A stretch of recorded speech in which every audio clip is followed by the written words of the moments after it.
আসসালামু আলাইকুম ওরহমতুল্লাহি ওবরকাতুহু নাহমাদুহু আনুসল্লি ওয়ানুসাল্লিম আলা রসুলিহিল কারিম আম্মা বাদ। সুপ্রিয় দর্শক, সবাইকে স্বাগত জানাচ্ছি বিজয় টিভির জুমাবারের নিয়মিত আয়োজন পিএইচপি ইসলামের কথায়। দর্শক, আজকের আলোচনার বিষয়বস্তু ঈদ উল ফিতর। আর এ বিষয়ে কথা বলবার জন্য আমাদের সাথে রয়েছেন আপনাদের প্রিয় আলোচক, ঢাকার ঐতিহ্যবাহী দ্বীনি শিক্ষা প্রতিষ্ঠান কাদেরিয়া তৈয়বিয়া কামিল মাদ্রাসার সম্মানিত উপাধ্যক্ষ হজরতুল আল্লাহ মুফতি আবুল কাসেম মোহাম্মদ ফজলুল হক। আসসালামু আলাইকুম রহমতুল্লাহ। ওয়ালাইকুম সালাম রহমতুল্লাহ বরকাত। কেমন আছেন? আলহামদুলিল্লাহ, ভালো আছি। মোহতারাম, ঈদ উল ফিতর সম্পর্কিত আলোচনা শুনবো আমরা। শুরুতে ঈদ উল ফিতরের গুরুত্ব প্রসঙ্গে বলবেন, কোরআন হাদিসে এর তাৎপর্য কিভাবে তুলে ধরা হয়েছে? পবিত্র মাহে রমাদান শেষে ঈদ আমাদেরকে হাতছানি দিচ্ছে। আমরা একেবারে শেষের দিকে এসে গেছি মাহে রমাদানের। জি, মূলত এটি একটি আনন্দ, ইসলামের স্বতন্ত্র বৈশিষ্ট্যমণ্ডিত। অন্য ধর্মের মধ্যেও আনন্দ আছে, যেমনটি রসুল করিম সাল্লাল্লাহু আলাইহি ওয়াসাল্লাম বলেছেন, লিকুল্লি কওমিন ঈদ, প্রত্যেকটা সম্প্রদায়ের ঈদ আছে। ওয়াহাজা ঈদুনা, এটা হলো আমাদের ঈদ। হাজা ঈদুনা বলে নবীজি সাল্লাল্লাহু আলাইহি ওয়াসাল্লাম মূলত আমাদের ঈদের যে স্বাতন্ত্র্য, এটার প্রতি ইঙ্গিত করেছেন। অর্থাৎ এটা হলো আমার, যখন আমি বলবো তখন এটাকে সুনির্দিষ্ট করে আলাদা করাই উদ্দেশ্য। জি, প্রথমে বলেছেন সকল সম্প্রদায়ের ঈদ আছে, পরে বললেন যে এটা হলো আমার ঈদ। তো সবারটা জেনারেলাইজ করে এটাকে স্পেশালাইজড করা হয়েছে।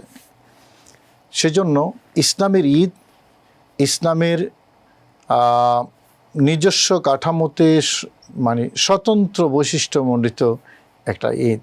জি, রমজান মাসে সিয়াম সাধনার জন্য আল্লাহ পাক রব্বুল আলামিন আমাদেরকে দিয়েছেন, এবং এই সিয়াম পালনের মাধ্যমে একজন বান্দা যখন তার কাঙ্ক্ষিত লক্ষ্য অর্জন করে, কাঙ্ক্ষিত লক্ষ্য বলতে যেটা কোরআনে কারিমে আল্লাহ বলেছেন লাআল্লাকুম তাত্তাকুন, তাকওয়া একটা সামগ্রিক প্রস্তুতির নাম, সামগ্রিক সংশোধনের নাম, সামগ্রিক তার কি বলে ভিতর বাহিরে পরিচ্ছন্নতার নাম। জি, বান্দা নামাজ পড়ে তাকওয়ার কারণে, রোজা রাখে তাকওয়ার কারণে, হজে যায় তাকওয়ার কারণে, এমনকি একেবারেই মুস্তাহাব থেকে শুরু করে মুবাহ জিনিসগুলো পর্যন্ত তার ওই তাকওয়া থেকে উৎসাহিত করে। সে কারণে লাআল্লাকুম তাত্তাকুন বলে আল্লাহ পাক রব্বুল আলামিন যে গোল নির্ধারণ করে দিয়েছেন পবিত্র মাহে রমাদানের সিয়াম সাধনার, সেই গোলটা একটা ফ্যাক্টরি। এটা যখন হবে, এটা যখন সে অর্জন করবে, তখন যেহেতু তার এটার সরাসরি প্রভাব সকল নেক আমলের ক্ষেত্রে সরাসরি প্রভাব, এবং কোরআন কারীমে আল্লাহ বলেছেন ইন্না আকরামাকুম ইনদাল্লাহি আতকাকুম, জি, তোমাদের মধ্যে ওই ব্যক্তি সবচেয়ে সম্মানিত আল্লাহর কাছে যে সবচেয়ে বেশি তাকওয়াবান। যখন বান্দা ওই জায়গায় উপনীত হবে, তখনই মূলত তার জন্য প্রকৃত আনন্দ ঈদ উল ফিতর। জি, এবং সে কারণেই বলা হয়ে থাকে লাইসাল ঈদ লিমান লাবিসাল জাদিদ ইন্নামাল ঈদ লিমান খাফা ওয়াঈদ। ওই ব্যক্তির জন্য আসলে ঈদ নয় যেই ব্যক্তি নতুন জামা পরিধান করেছে, মূলত ঈদ ওই ব্যক্তির জন্য যে রবের আযাব এবং শাস্তিকে ভয় করেছে, ওই তাকওয়া ভয়। জি, তো সেই ব্যক্তিটাই মূলত সফল কাম, যে রমজান মাসের এই গোলটাকে অ্যাচিভ করতে পেরেছে। রাসূল করিম সাল্লাল্লাহু তাআলা আলাইহি ওয়াসাল্লাম তাদের জন্যই মূলত ঈদের এই আনন্দটা দিয়েছেন। এবং রমজান মাসের যেই ইবাদত, এটাও একটা আনন্দ। এবং এটার পরে যেই শাওয়াল মাসের প্রথম, সেটাও আরেকটা আনন্দ। নবীজি হাদিসে বলেছেন যে লিস-সাইমি ফারহাতান, ফারহাতুন ইনদা ফিতরিহি ও ফারহাতুন ইনদা লিকাই রাব্বিহি। রোজাদারের জন্য দুটি আনন্দ আছে, একটি হলো তার ফিতরের সময়, আরেকটি হলো রবের সাথে দিদারের সময়, সাক্ষাতের সময়। ফিতরের ব্যাখ্যা কি? ফিতরের ব্যাখ্যা হলো দুইটা, একটা হলো প্রতিদিনের ইফতার, আরেকটা হলো রমজান শেষে ঈদ উল ফিতর। জি, আসলেই একজন মানুষ যখন মাসের ডিউটি শেষ করে তখন মাস শেষে সে পারিশ্রমিকটা পায়। ওই পারিশ্রমিকটা যখন তার হাতে আসে, সে হাসুক আর না হাসুক তার মনে কিন্তু আনন্দ জাগে, নিশ্চয়ই। আনন্দ লাগে। সেই জন্য রসুল করিম সাল্লাল্লাহু আলাইহি ওয়াসাল্লাম হাদিসের মধ্যে সাহাবায়ে কেরামকে একটা রাতের কথা বলেছেন যে এই রাতে এই রমজান মাসের শেষ 10 দিনে এমন একটা রাত আছে যে রাতে আল্লাহ তার অসংখ্য বান্দাকে পুরস্কৃত করেন, জাহান্নাম থেকে মুক্তি নিশ্চিত করেন। তো সাহাবায়ে কেরাম জিজ্ঞেস করেছেন, ইয়া রাসূলুল্লাহ ইয়া লাইলাতুল কদর, এটা কি লাইলাতুল কদর? নবীজি বলেছেন একটু কৌশলগতভাবে যে তোমরা তো জানো একজন মানুষ যখন তার দায়িত্ব পালন শেষ করে তখনই মূলত তাকে পারিশ্রমিক দেওয়া হয়। তার মানে নবীজি কৌশলগতভাবে বলে দিলেন যে মূলত এটা হলো ঈদের দিন। তার রমজান মাসের সিয়াম সাধনার দায়িত্ব শেষ হওয়ার পরেই শাওয়াল মাসের প্রথম যে রাত শুরু হবে, মানে চাঁদ রাত যাকে আমরা বলি, সেখান থেকে শাওয়াল শুরু হয় এবং 1 মাসের যেই পরিশ্রম বান্দা করেছে সেই পরিশ্রমের পারিশ্রমিক তাকে দেওয়া হয় এই পরিশ্রম প্যাকেজ শেষ হওয়ার পরে। এই যে তার পারিশ্রমিক গ্রহণ করা, এটাই মূলত তার জন্য মহা আনন্দের। রাসূল করিম সাল্লাল্লাহু আলাইহি ওয়াসাল্লাম সে কথাটাই বুঝিয়ে দিয়েছেন। এখন আমাদের সেই আনন্দটা যথার্থ হওয়ার জন্য যেটা দেখার প্রয়োজন যে আমি রমজান মাসের আমার দায়িত্বটা আমি কতটুকু আদায় করতে পেরেছি, আমি কতটুকু পালন করতে পেরেছি এবং সেখানে আমি গোলটা কতটুকু গ্রহণ করতে পেরেছি, অর্জন করতে পেরেছি, এটা হলো মূল বিবেচনার বিষয়। আসলে পবিত্র মাহে রমাদান এইটা প্রতিটা রাত, হাদিসে অন্য আরেকটি হাদিসে ওয়ালিল্লাহি ওয়াতাকা মিনান্নার ওয়াযালিকা ফি কুল্লি লাইলা, প্রতিটা রাতে আল্লাহ পাক রব্বুল আলামিন অসংখ্য গুনাহগার বান্দাকে জাহান্নাম থেকে মুক্তি নিশ্চিত করে দেন। তো এখন জাহান্নাম থেকে যদি মুক্তি নিশ্চিত হয়, কোরআনে কারীমে এটাকেই মানে ফওজ আযীম বলা হয়েছে, ওয়ামান তাকি ইয়াওমা ইযিন ফাকাদ রাহিমতা ওয়া যালিকা হুয়াল ফাওজুল আযীম। আপনি যাকে জাহান্নাম থেকে মুক্তি নিশ্চিত করবেন এটাই তার জন্য মহা পুরস্কার। খুব সুন্দর বলেছেন মোহতারাম। আপনার কাছ থেকে আমরা এই ঈদ উল ফিতরের তাৎপর্য প্রসঙ্গে আরও শুনবো। আমাদের একটা বিরতিতে যাওয়ার সময় হয়ে গেছে। সুপ্রিয় দর্শক, আপনাদের প্রিয় অনুষ্ঠান পিএইচপি ইসলামের কথায় এ পর্যায়ে নিচ্ছি ছোট্ট একটা বিরতি। ফিরে আসছি অল্প কিছুক্ষণের মধ্যে, আমাদের সঙ্গেই থাকুন।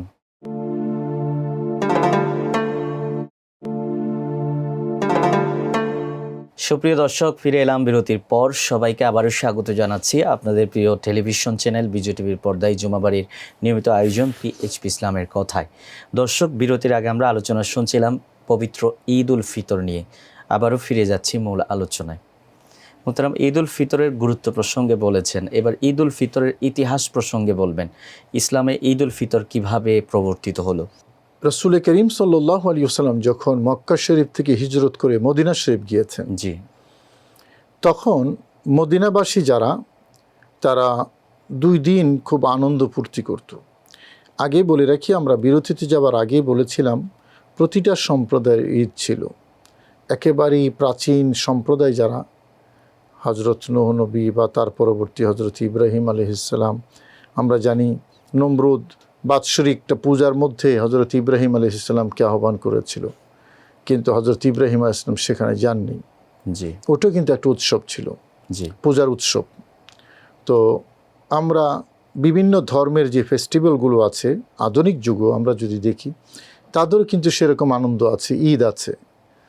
তো প্রতিটা ধর্ম, প্রতিটা গোষ্ঠী, সকল যুগে সকল স্থানে তাদের কোনো না কোনো আনন্দ আছে এবং এইটা খুব ন্যাচারাল। কারণ একজন মানুষ সবসময় কর্মব্যস্ত থাকে না, তার কিছু বিনোদন লাগে, আনন্দ লাগে, এবং সে আনন্দটা একটা বাৎসরিক টার্গেটকে সামনে নিয়ে আনন্দটা জমে ভালো। তো এইটা প্রতিটা যুগেই ছিল। অনুরূপভাবে মদিনাবাসী যারা সেই যুগে মদিনাবাসীরাও 2 দিন আনন্দ করত। তো যদ্দূর জানা যায় নাইরুজ এবং মেহেরজান নামে 2টা আনন্দের দিন প্রাচীন যুগেও ছিল এবং আরব্য সংস্কৃতির মধ্যেও, বিশেষ করে ইরানি সংস্কৃতির মধ্যে জি এটার খুব প্রভাব ছিল, প্রচলন ছিল, জি। খুব প্রভাব ছিল। তো নবীজি দেখলেন তারা 2 দিন আনন্দ করছে, দেখলেন তারা তাদের আনন্দের ক্রাইটেরিয়া কি। সেখানে মানে পূজা পার্বণ তো আছেই, বেহায়াপনা, উলঙ্গপনা, অশ্লীলতায় ভরা ছিল। তো এরকম একটা অশালীন আনন্দের উৎসব দেখে নবীজি সাল্লাল্লাহু আলাইহি সাল্লাম অন্তরে ব্যথিত হলেন এবং ইসলাম বিকল্প চিন্তা করে একেবারেই আপনার ডিলিট না করে এটার পরিশীলিত বিকল্প কি হতে পারে, মানে প্রায় সব জায়গায় ইসলাম সেটার বিবেচনা রেখেছে। তো রাসূল করিম সাল্লাল্লাহু আলাইহি ওয়াসাল্লাম ভাবলেন যে যেহেতু মানব জাতির এটা ন্যাচারাল ধর্ম যে তারা মানে কিছু কিছু আনন্দ চায়, মানুষের কিছু আনন্দ দিতে হয়, এটার গুরুত্ব আছে মানুষের মানসিক এবং শারীরিক সুস্বাস্থ্যের জন্য এই আনন্দের বিষয়টাও খুব জরুরি। তো নবীজি সেটাকে ডায়াগনোসিস করলেন, করে সঠিকভাবেই 2টা বিকল্পের কথা ভাবলেন এবং আল্লাহ পাক রব্বুল আলামিনের কাছে প্রেয়ার দিলেন, আল্লাহ আমার উম্মতের জন্য 2টা দিন দাও, যে দিনটা ওই দিনের বিকল্প হবে তবে আরও উত্তম হবে। আল্লাহ পাক রব্বুল আলামিন অনুমোদন দিয়েছেন 2টা দিন, একটা হলো ঈদুল ফিতর, আরেকটা হলো ঈদুল আজহা। 2.5 মাস পরেই আরেকটা ঈদ, এবং 2টাকেই 2টা উপলক্ষ করে দিয়েছেন, একেবারেই যে উপলক্ষহীন দিয়েছেন তা কিন্তু জি একটা হলো রমজানকে উপলক্ষ করে, কারণ রমজান কোরআন কারীমের কারণে এটা একটা মুসলিম জীবনে বিশাল একটা প্রভাবক পবিত্র মাহে রমাদান। তো রমজানকে উপলক্ষ করে একটা ঈদ দিয়েছেন। আরেকটা ঐতিহাসিকভাবে পৃথিবীর ইতিহাসে শ্রেষ্ঠতম যে কোরবানি হজরত ইব্রাহিম আলাইহিস সালামের, সেই কোরবানিকে উপলক্ষ করে আরেকটা আনন্দ এবং ঈদ দিয়েছেন, সেটা হলো আমরা ঈদুল আজহা বা কোরবানির ঈদ বা কোনো কোনো জায়গায় বকরা ঈদ বলা হয়। এই যে 2টা ঈদ আল্লাহর পক্ষ থেকে রাসূল করিম সাল্লাল্লাহু আলাইহি ওয়াসাল্লাম পেয়েছেন, উম্মতকে দিয়েছেন। তো এটা বলার সময় নবীজি বলেছেন ফা ইন্নাল্লাহা ক্বাদ আবদালাকুম বিয়াউমাইনি খায়রাম মিনহুমা, অর্থাৎ তাদের যে 2টা দিন আছে জি ওই 2 দিনের প্রতি পরিবর্তে আল্লাহ তোমাদেরকে উত্তম 2টি দিন দিয়েছেন। তো উত্তম 2টি দিন কি? আমরা যদি ঈদুল ফিতর এবং ঈদুল আজহার যে প্যাকেজটা, সেই প্যাকেজটা যদি অ্যানালাইসিস করি তাহলে উত্তমতাটা এবং স্বাতন্ত্র্যটা আমাদের বুঝে আসবে। এখানে আনন্দ আছে, খুশির পর্ব আছে, কিন্তু সেই আনন্দটা কিন্তু সুনির্দিষ্ট একটা বিধিবদ্ধ নিয়মে বাঁধা, এবং এই আনন্দের ভেতরে কোনো অশ্লীলতা বেহায়াপনা কিন্তু নাই, যেটা সেই যুগে ছিল। জি নবীজি এটাকে উত্তম বলেছেন কি কারণে, সে কথা বলছি। আমরা সেই যুগের যেই ঈদের আনন্দ ছিল এবং ইসলামের আনন্দ, 2টাকে যদি কম্পেয়ার করি, আচ্ছা ওই যুগ বাদ দিয়ে বর্তমান যুগে যে সকল ফেস্টিভ্যাল বিভিন্ন ধর্মের আছে আমরা সেগুলোও যদি দেখি এবং এটার সাথে যদি ঈদুল ফিতর এবং ঈদুল আজহার কাঠামোটাকে তুলনা করি, তাহলেই আমাদের কাছে স্পষ্ট হবে যে এটা কতটা পরিশীলিত। তবে হ্যাঁ, এখানে আরও কিছু কথা থেকে যায়। ঈদুল ফিতর এবং ঈদুল আজহাকে কেন্দ্র করে আমরা কিছু কিছু আনন্দের পর্ব নিজেরা বানিয়ে নিয়েছি, যেগুলোর মধ্যে এমন এমন অশ্লীলতা বেহায়াপনা ঢুকেছে যেটা হয়তো সেই প্রাচীন যুগেও ছিল না। এই যে বেহায়াপনা অশ্লীলতাগুলো, এটা কিন্তু ইসলামিক ঈদ যেটা নবীজি যে ঈদের কাঠামো দিয়েছেন এটার সাথে দূরতম কোনো সম্পর্ক নেই। এখন আমরা টোটালটাকে একত্রিত করে একীভূত করে যেটা মানে দৃশ্যমানতা নিয়ে এসেছি, তাতে বোঝা যায় যে আমাদের ঈদটাও বুঝি সেরকম না। আমাদের ঈদ সেরকম না। ইসলামের ঈদটা এখানে সকাল থেকে শুরু করে জি গোসল, সুগন্ধি, তারপরে কিছু মিষ্টি জাতীয় কিছু খাবার, নতুন জামা পরিধান করা, আতর লাগানো, সুগন্ধি লাগানো, এরপরে কিছু দান সদকা করা, সদকাতে ফিতর আদায় করা, এরপরে সুন্দর জামা, পরিপাটি জামা পরে ঈদগাহে যাওয়া, সেখানে গিয়ে নামাজ আদায় করা এবং আবার ফিরে আসা।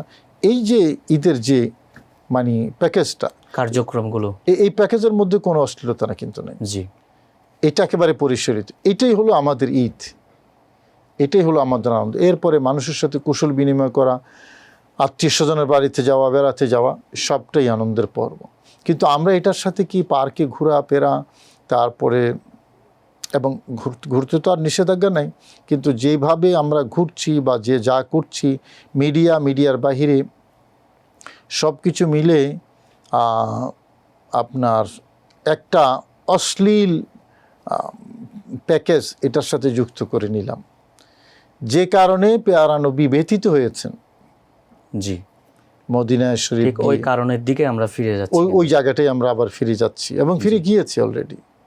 তো এটা একেবারেই অগ্রহণযোগ্য। ইসলামের যে ঈদ, এটা আনন্দ যেমন, এটা ইবাদতও তেমন। এই আনন্দটা ইবাদত সহ। কেন ইবাদত দিয়েছেন? কারণ মদিনার মধ্যে যেই তৎকালীন যে আনন্দটা ছিল, তারা সেখানে মূর্তি পূজাও করত। তো এটার বিকল্প দাবি করে কি? এক আল্লাহর ইবাদত। তারা মূর্তি পূজা করত, যেহেতু বিকল্প এবং উত্তম বিকল্প, এটা দাবি করে যে এক আল্লাহর ইবাদত থাকবে। সেই ইবাদতের জন্য নামাজ দিয়েছেন সেখানে। তারা অশ্লীলতা, বেহায়াপনা ছিল। নবীজি সাল্লাল্লাহু আলাইহি ওয়াসাল্লাম বলেছেন যে তোমরা পরিপাটি জামা পরে যাও, বেহায়াপনা যাতে না থাকে। ওই বেহায়াপনা, ওই অশ্লীলতা দাবি করে পরিপাটি জামা পরিধান করা। সেই জন্য নতুন জামা পরাকে নবীজি উৎসাহিত করেছেন, জামা পরতে উৎসাহিত করেছেন। এবং জামা পরার উদ্দেশ্য হলো নিজেকে ঢেকে রাখা, সুন্দর রাখা। তো সেখানে উলঙ্গপনা, বেহায়াপনার কোনো স্থান হতে পারে না। এই যে বিকল্পটা রাসূল করিম সাল্লাল্লাহু আলাইহি ওয়াসাল্লাম দিয়েছেন, আমরা সেই বিকল্পটা ভুলে গেছি। এবং সেই বিকল্প কেন দিয়েছেন, কেন এটাকে উত্তম বলেছেন, মোহতারাম, এই কেনর উত্তর আমরা আপনার কাছ থেকে শুনবো। আমাদের একটা বিরতিতে যাবার সময় হয়ে গেছে। সুপ্রিয় দর্শক, যাচ্ছি ছোট্ট একটা বিরতিতে, ফিরে আসছি অল্প কিছুক্ষণের মধ্যে, আমাদের সঙ্গেই থাকুন।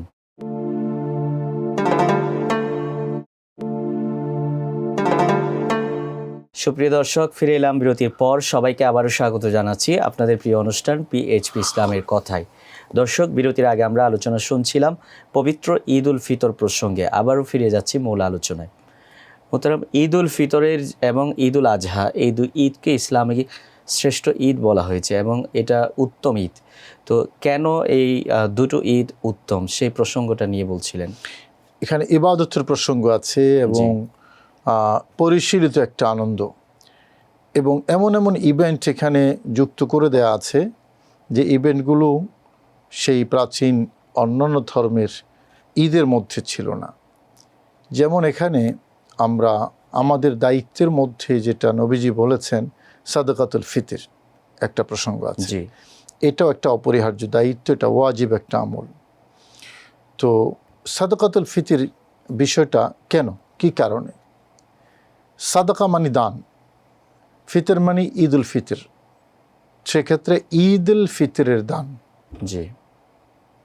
একটা ইভেন্ট দিয়েছেন, ঈদ উল ফিতরের দান। তো এই শব্দটাই ইন্ডিকেট করে যে ঈদ উল ফিতর উপলক্ষে কিছু দান করা। তো দানের প্রসঙ্গ যখন আসে, তখন সমাজের নিঃস্ব দরিদ্র মানুষের কথা মাথায় আসে। তার মানে ঈদ উল ফিতর উপলক্ষে গরিব দুঃখী কিছু মানুষকে দান করা। আচ্ছা, এইটাকে যদি একটা অপশনাল রাখতো তাইলে একটা কথা ছিল, কিন্তু এটাকে বাধ্যতামূলক করে দিয়েছেন। নবীজি বলেছেন যে এটা ওয়াজিব। প্রত্যেক মানে সাহেবে নেসাব, যারা ঈদের দিন যাদের হাতে নেসাব পরিমাণ সম্পদ থাকবে, তারা নিজেদের পক্ষ থেকে এবং তাদের আশ্রিত অপ্রাপ্ত বয়স্ক যারা থাকবে, তাদের সবার পক্ষ থেকে গরিব দুঃখী মানুষ, তাদের কি দিতে হবে? সাদকাতুল ফিতর দিতে হবে।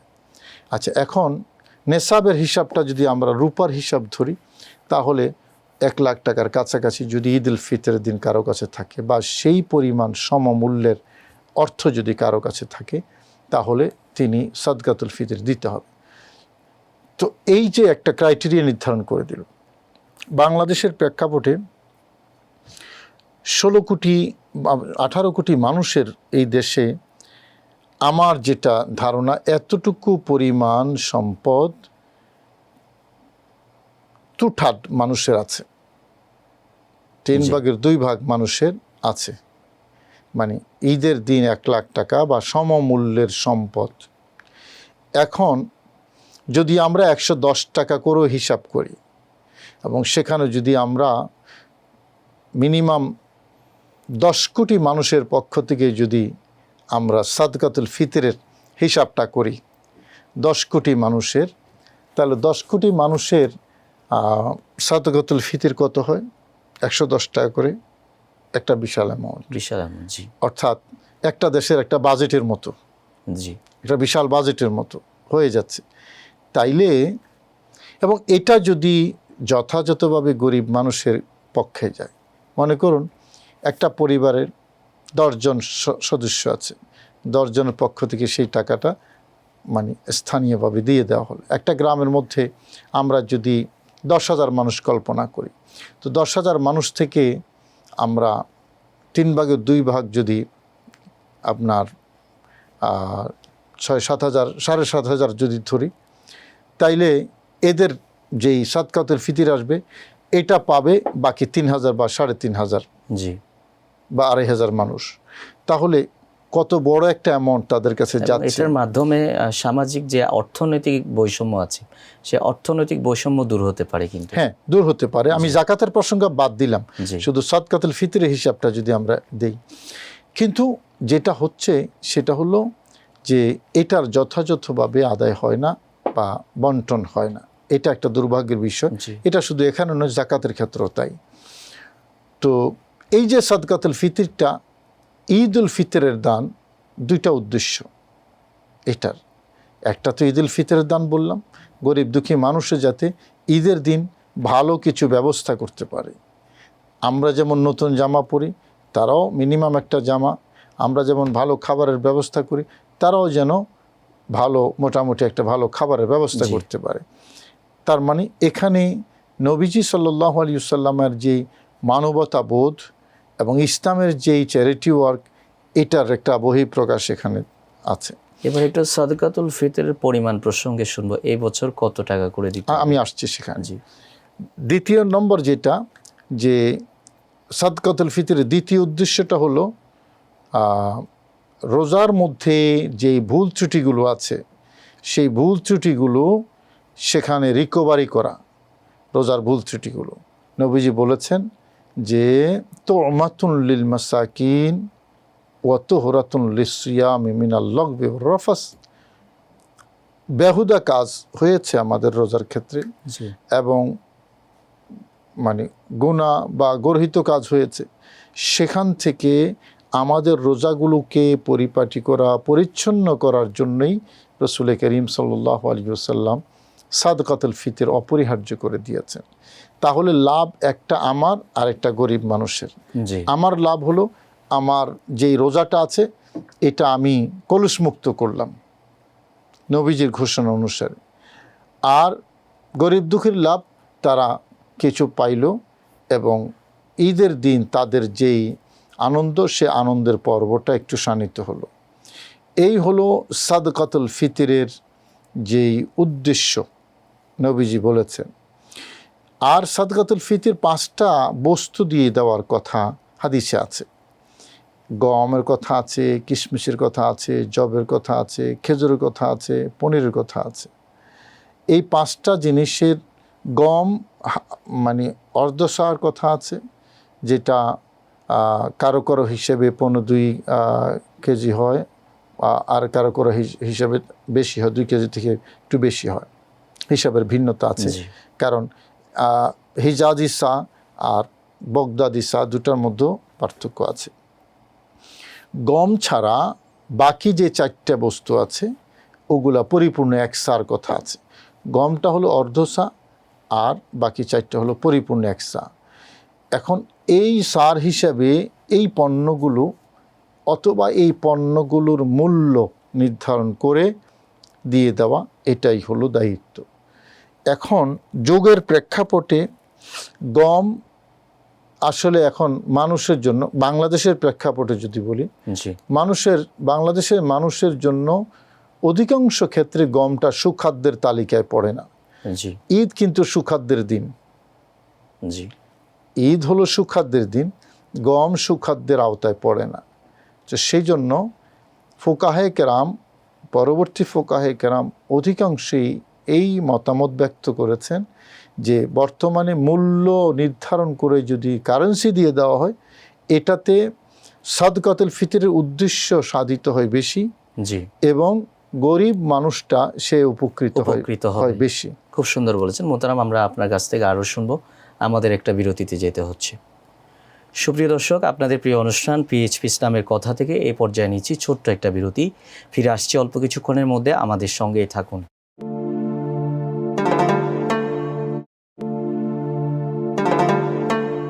সুপ্রিয় দর্শক, ফিরে এলাম বিরতির পর। আবার সবাইকে স্বাগত জানাচ্ছি আপনাদের প্রিয় অনুষ্ঠান পিএইচপি ইসলামের কথায়। দর্শক, বিরতির আগে আমরা আলোচনা শুনছিলাম ঈদ উল ফিতর নিয়ে। পবিত্র ঈদ উল ফিতর প্রসঙ্গে আলোচনা করছিলেন মুফতি আল্লামা আবুল কাশেম ফজলুল হক। আমরা আবার ফিরে যাচ্ছি মূল আলোচনায়।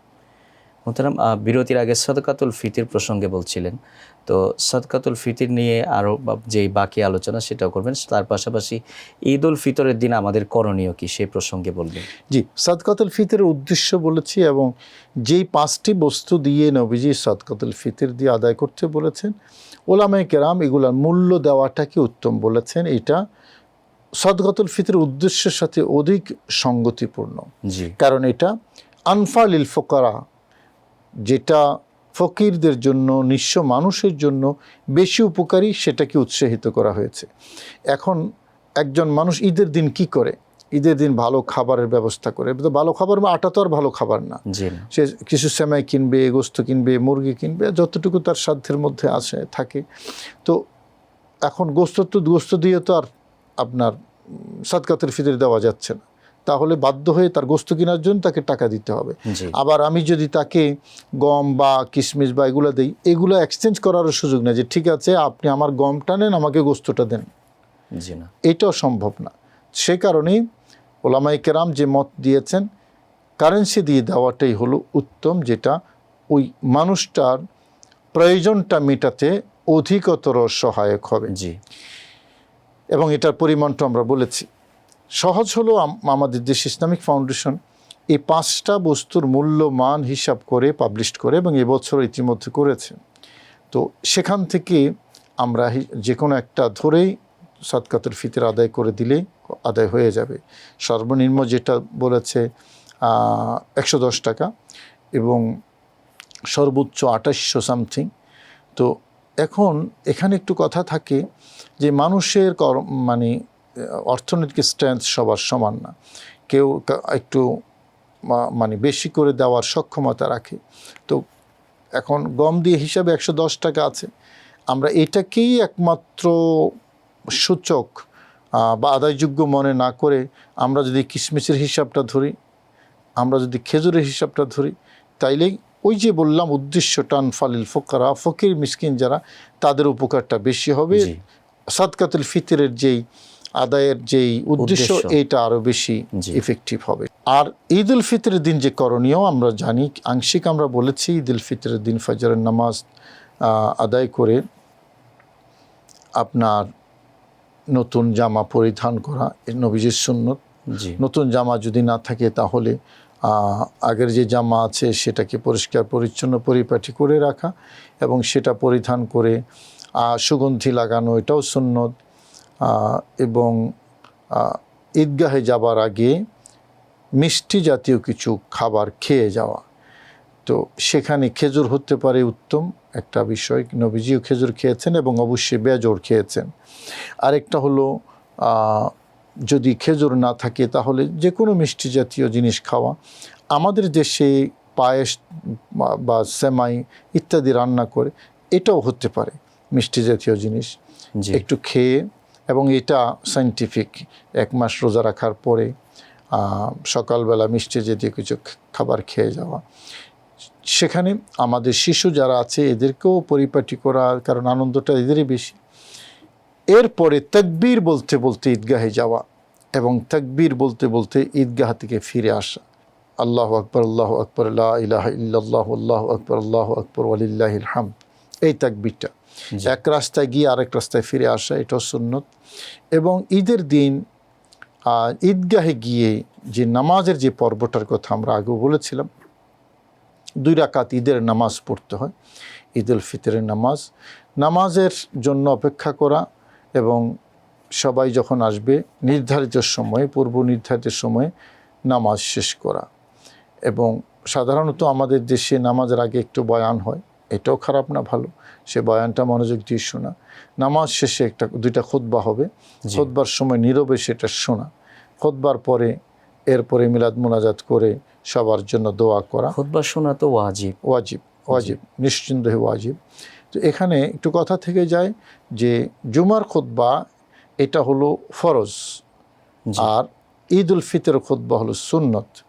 জুমার খুতবা হয় নামাজের আগে, আর ঈদ উল ফিতর খুতবা হয় নামাজের পরে। জুমার খুতবার আগে একটা আজান হয়, ঈদ উল ফিতরের খুতবার জন্য কোনো আজান নেই। 3টা মৌলিক পার্থক্য এক্ষেত্রে।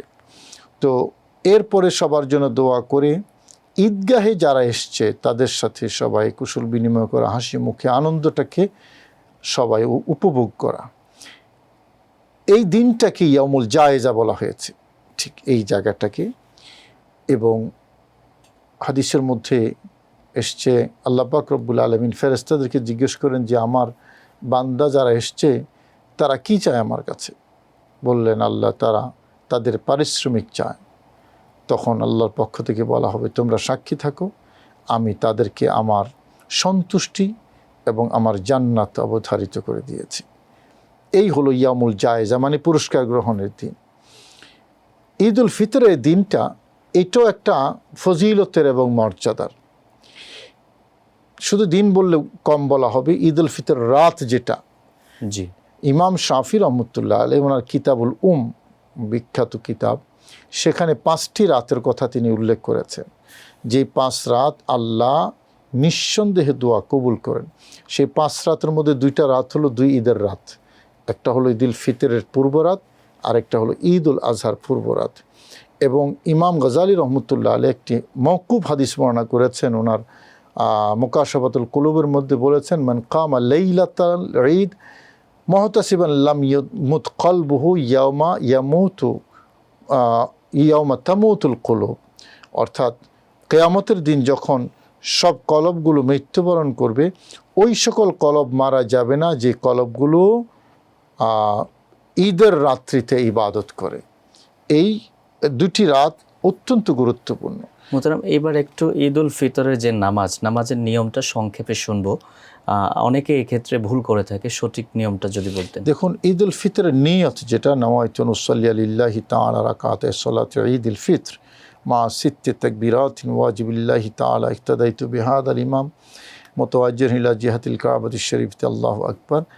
এটা অথবা বাংলায় আমি এই ইমামের পেছনে অতিরিক্ত 6 তাকবীরের সাথে কেবলামুখী হয়ে ঈদ উল ফিতরের 2 রাকাত ওয়াজিব নামাজ আদায় করার নিয়ত করছে, আল্লাহু আকবার বলে হাত বাঁধবে। বাঁধার পরে সানা পড়বে সবাই। সানা পড়ার পরে ইমাম সাহেব পরপর 3টা তাকবীর দিবেন, আল্লাহু আকবার বলে হাত উত্তোলন করবে এবং হাত ছেড়ে দেবে। 3য় তাকবীরে হাত বাঁধবে ইমাম সাহেব। এবার সূরা ফাতিহা এবং আরেকটা সূরা মিলাবেন। প্রথম রাকাত রুকু সিজদার মাধ্যমে শেষ করে 2য় রাকাতে উঠে প্রথমে সূরা ফাতিহা এবং আরেকটা সূরা মিলিয়ে যখন রুকুতে যাবার আগে ওই আগের নিয়মে আবার 3বার তাকবীর বলবেন। 3বার তাকবীর বলে 4র্থ তাকবীর দিয়ে রুকুতে যাবেন, অর্থাৎ 4র্থ তাকবীরটা হলো রুকুর তাকবীর। রুকুতে গিয়ে সেজদায় গিয়ে এরপরে আত্তাহিয়াতের মাধ্যমে নামাজ শেষ করবেন। খুব সুন্দর বলেছেন মোহতারাম, আপনাকে ধন্যবাদ জানাচ্ছি আমাদের অনুষ্ঠানের পক্ষ থেকে। জাযাকুমুল্লাহ। সুপ্রিয় দর্শক, দেখতে দেখতে আমরা অনুষ্ঠানের একেবারেই শেষ পর্যায়ে চলে এসেছি। আজকের বিষয়বস্তু ছিল পবিত্র ঈদ উল ফিতর। সবাইকে অগ্রিম ঈদ উল ফিতরের শুভেচ্ছা। ঈদ মোবারক, ঈদ মোবারক, ঈদ মোবারক। দেখা হবে আগামী পর্বে। আজ এ পর্যন্তই। আল্লাহ হাফেজ। আসসালামু আলাইকুম ওয়া রাহমাতুল্লাহ।